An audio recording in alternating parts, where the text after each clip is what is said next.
میں مذہبی اجارہ داری نہ ہو، جس میں عسکری اجارہ داری نہ ہو، اور ایک صحت مند معاشرہ اپنے پورے صحت مند ذہن کے ساتھ وجود پائے اور نمو پائے۔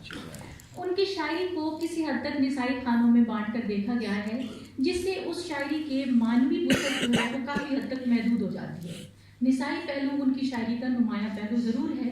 لیکن ساتھ ساتھ ان کے ہاں سیاسی بصیرت اور جو ان کا عصری شعور ہے وہ ان کی شاعری میں بہت زیادہ اس میں تحلیل ہے اور موجود ہے۔ میں ان کی ایک نظم کا حوالہ جو کہ ان کے مجموعہ دھوپ میں شامل ہے،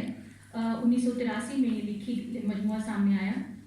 اس کا کچھ اقتباس یہاں پر پڑھنا چاہوں گی۔ مسجد مسجد یہ نمازی، سجدوں میں پڑے یہ غازی، گردن تو اٹھا کر دیکھیں، نظریں تو بچا کر دیکھیں، جس سمت جھکے ہیں ماتھے اس سمت کہاں ہے کعبہ، اور اس